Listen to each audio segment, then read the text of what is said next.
Edith was fishing through her purse for the shopping list she'd forgotten she left on the countertop. Need anything from the market?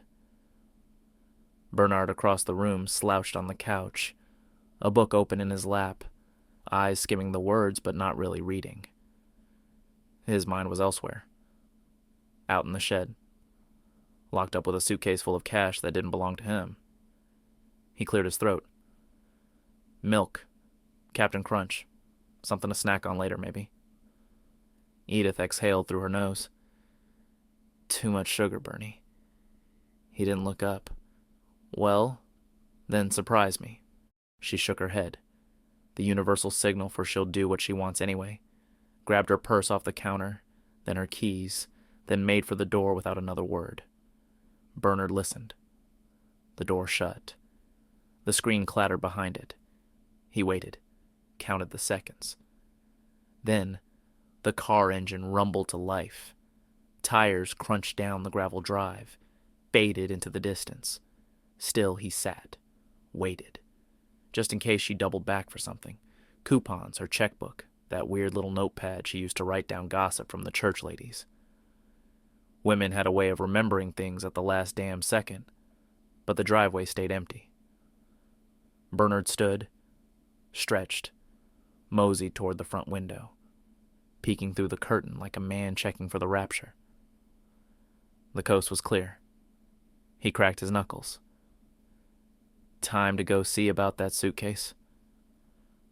A part of him prayed it wouldn't be there, that this had all been some weird fever dream, that he'd gone out onto his boat this morning like always, sipped his coffee, let the sunrise spill gold over the Foxfire River, and then came back with nothing heavier than the usual quiet in his bones. But when he pulled open the shed door, the scent of damp wood and old gasoline hitting him, there it was, right where he left it, tucked into the corner like a stray dog waiting to be noticed. Bernard swallowed. The suitcase hadn't moved, hadn't grown legs, hadn't vanished into thin air, hadn't absolved him of whatever this was going to turn into. It just sat there, heavy, unopened, real. He exhaled, rubbing his palm against the back of his neck, eyes fixed on the thing like it might lunge at him if he blinked. Maybe it was still full of money. Maybe it wasn't. Maybe someone had been here while he was inside eating a sandwich and pretending to read his book, flipped it open, saw what was inside, and took off with it. Maybe he wasn't the only one who knew. The thought put a cold weight in his gut. Slowly, carefully, Bernard took a step forward. The cash was still there. Stacks of crisp, neatly banded $100 bills, packed tight like they'd been waiting for him all along. Bernard let out a slow breath, kneeling down, running his fingers over the edges. It didn't feel real. Money like this belonged in bank vaults, in armored trucks in the hands of people who made deals over steak dinners and never had to look at price tags. Not in his shed, sitting next to an old lawnmower that hadn't worked in 2 decades. He started counting. 1 stack, 2, 3. By the time he hit 50,000, his stomach tightened. And there was still more. A lot more. He leaned back on his heels, exhaling sharply through his nares, eyes dragging over the layers of cash still untouched. His heart thudded a little harder. There had to be close to 500,000 here. Maybe more. His fingers twitched. His mouth went dry. This wasn't a lucky break. This was a problem, because nobody loses this much money without noticing, and nobody forgets to come back for it. He could take it back to the river, toss it into the current, let the water swallow it whole, make it someone else's problem, or no one's at all. He pictured it now, squeezing some bricks inside, watching it disappear beneath the murky surface of Foxfire River, sinking to the bottom where it would sit forever, lost among the old bones and forgotten things the river had claimed over the years. He chuckled to himself. The kind of laugh you let out when you're teetering on the edge of a bad idea. What if the suitcase of cash became another Hickory Bend legend? A bedtime story to keep the kids from wandering too far into the woods, like Henry Cawthorn's stolen gold. Ah, Henry, a drifter with dirt on his boots and a silver tongue sharp enough to split wood. He blew into town 100 and some years ago, back when Hickory Bend was still more trees than people, and tried to make his escape with a sack full of gold nuggets. Folks said he'd mined it himself. Others whispered he'd sweet-talked it out of a widow with a bad case of loneliness. Either way, he ran. The law chased him right up to the Foxfire River, its black water swirling like a secret. Henry made it about halfway across before the current, or the cold, or the hands of the damned reached up and pulled him under. Some say his body washed up 3 miles downstream, waterlogged and pale as milk, but the gold never did. The bag slipped through his fingers, sank like a stone, and settled into the riverbed.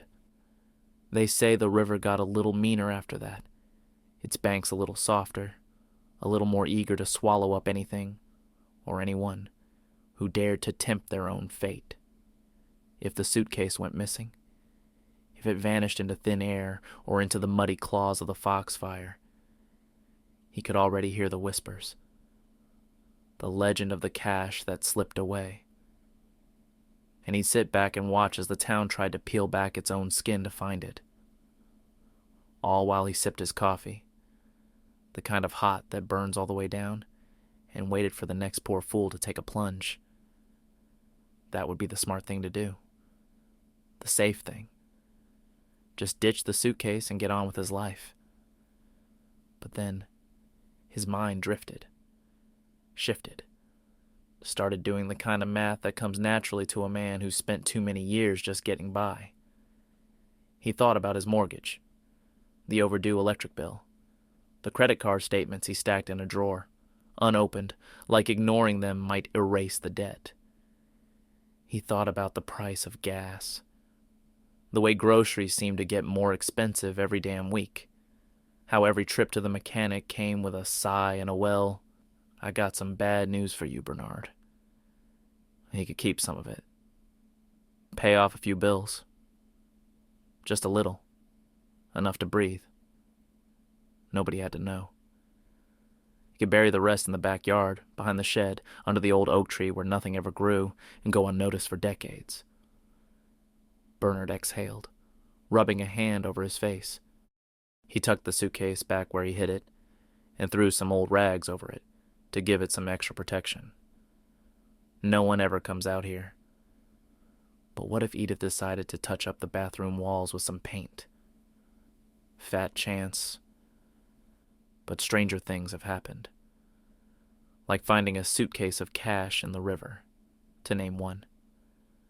Bernard made his way back into the house, feet dragging a little more than before.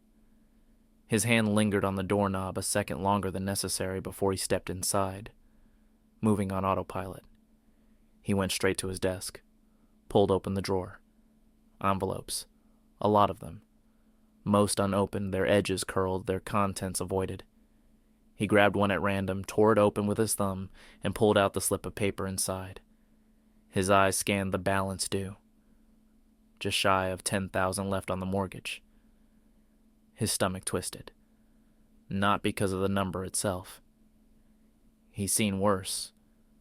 But because for the first time, he wasn't looking at it as a burden. He was looking at it as something he could erase. What would they say if he paid it off in full? Would that raise a red flag? Would someone ask questions? The kind of questions that led to other questions. The kind he didn't want to answer. He could play it smart. Smaller payments. A few thousand here, a few there. Keep it quiet. Keep it casual. Or he could pay off a smaller debt. Something less noticeable. Like the insurance policy on his home. It shouldn't raise suspicion. Then another thought crept in. Edith. Would she notice? He reckoned she wouldn't. She didn't keep track of the bills, wasn't good with numbers. She thought interest rates were something they talked about on the news when the stock market got mad. No, she wouldn't know. And what she didn't know wouldn't hurt her. Bernard sat back in his chair, rubbing his jaw. This was starting to feel less like a decision and more like something that had already been made.